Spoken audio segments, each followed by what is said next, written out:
Hi guys.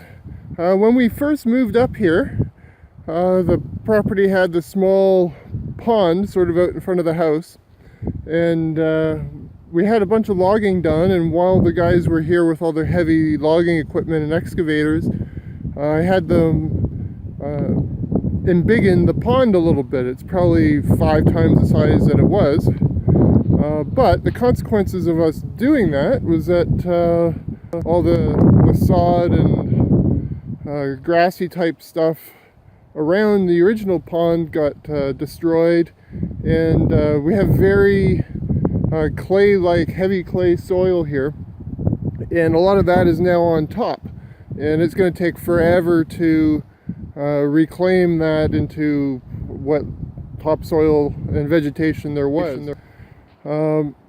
So here is my plan on fixing this. So over in this area, I'm working on opening up a spot where we're going to put a greenhouse. Of course, we're going to raise the grade a little bit and add some topsoil and mulch and that kind of thing. But what I needed to do is first pull up all the sod that was here.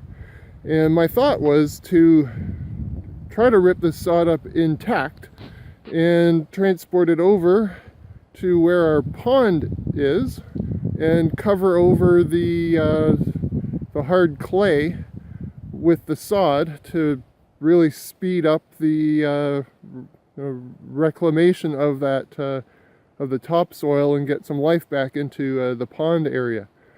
The challenge is how to do this just using rudimentary tools and for as little cost as possible. And basically, now that I'm probably at 3/4 the way done or more removing the sod from the greenhouse area, I kind of have the routine figured out, and it's moving fairly efficiently. And I thought I'd show you guys how I'm doing this just with 2 different very basic shovels and a wheelbarrow, so that maybe somebody else can skip the learning curve a little bit and I don't know, maybe get some ideas for what works or what maybe they don't think will work for them. So here's what I've got in terms of equipment. I've got one on the right, just a regular old shovel with a pointy nose, and on the left a shovel with a square edge, a pair of really ratty work gloves, and a fairly cheesy wheelbarrow.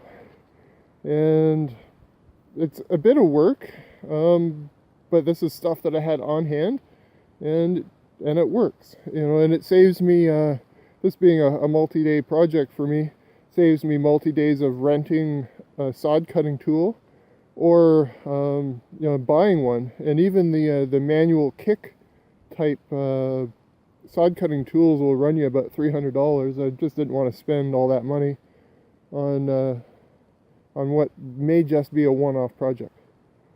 So I'll just show you the routine. It's quite simple and not that bad to do if you're in a little bit of reasonable shape. Or it will put you into reasonable shape by the end of it.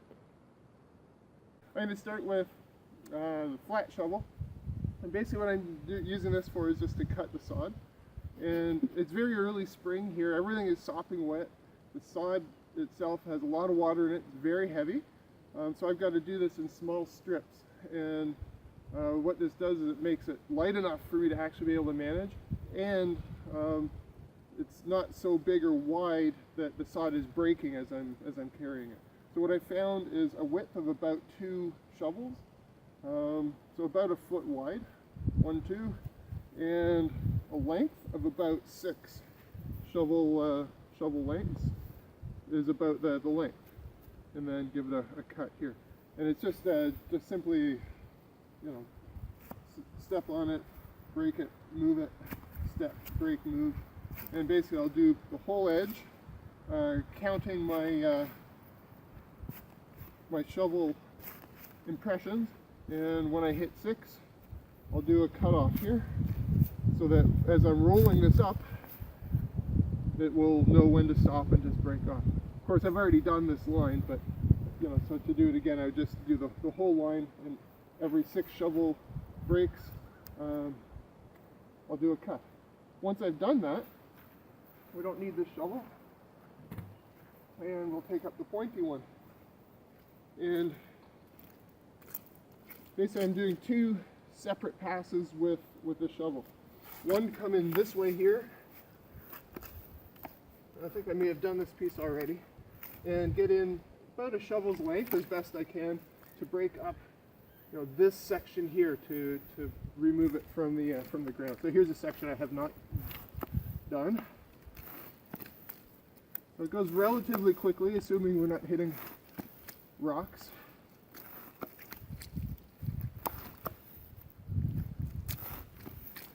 And it's relatively painless.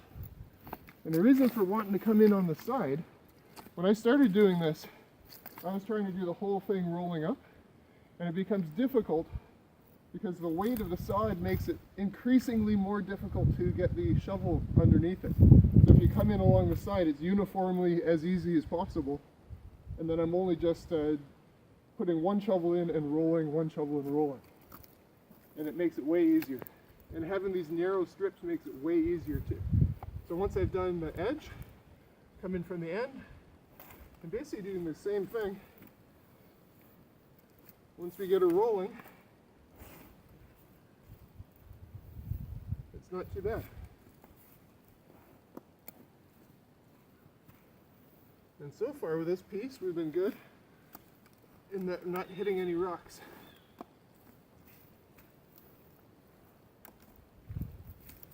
There have been a few patches where rocks have been a problem.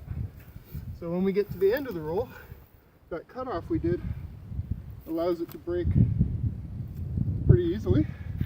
And then it's just a matter of picking them up and into the wheelbarrow. And I'm finding 3 of these things in this wheelbarrow on this wet soil is more than enough. And with this roughly 1 foot width and whatever the 6 shovel lengths, I can pick that up without killing myself and transport it. And you just do this over and over again. So I fill the wheelbarrow, go lay the sod, come back, cut another strip, and we repeat the process. So let's go and take a look at at where we're laying the sod.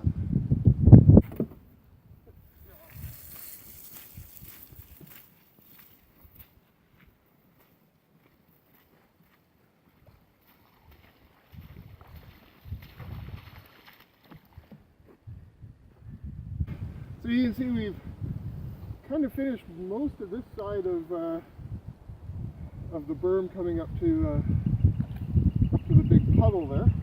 So I'll just show you what I'm doing to lay it. It's, I'm sure people that lay sod for a living will look at this and say this is terrible, but having 0 experience doing this, and this is basically, my initial idea was just to throw a bit of topsoil and grass seed down, and this is, I think, way better use of the resources to do that. So I don't care if it's ugly or what. This is supposed to be kind of a farm-ish area and not someone's manicured front lawn.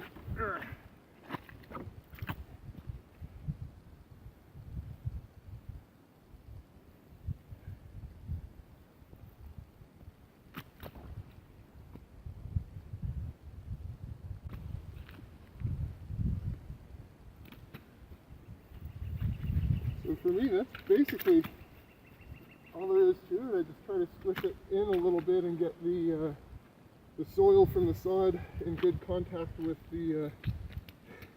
with this heavy clay. And actually one roll I did pull up, and there were worms that had worked their way down and up. So I think this is all going to work out. Yeah, basically that's how we do it. So we'll get a long shot of this, I guess, to just see the comparison from what we were looking at to this. So just from the house, this is sort of our front yard. Looks a heck of a lot better. Okay, so this is a longer shot. Don't mind the buckets. Those are 25 and 50 or 25 and 75 yard rifle targets.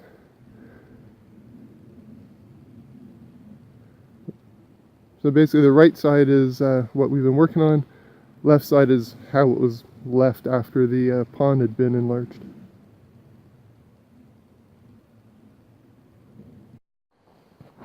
So it's been about a month or so since I've laid the sod down, and here's what we've got. So the longer grass in front is the natural stuff, and you can see the sod, and it's growing too, and it's replete with dandelions and seems quite healthy. So quite happy with how that worked out.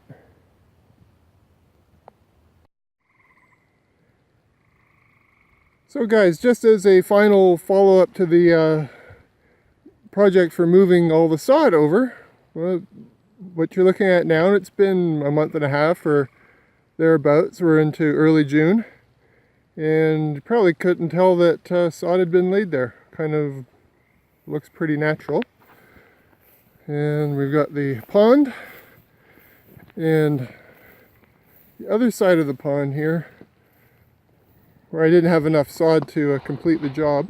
What I wound up doing was spreading some topsoil, and I just did this yesterday, all over the hard clay, and then laid down some grass seed, and along one of the banks there laid down some cattail or bulrush seeds that I'd collected last year. And so maybe we'll get a few of them growing, but we should get some grass coming up soon here, and hopefully pretty shortly this should look like once again a pretty natural pond. So that sod work, it was a lot of work, but I think it was well worth it.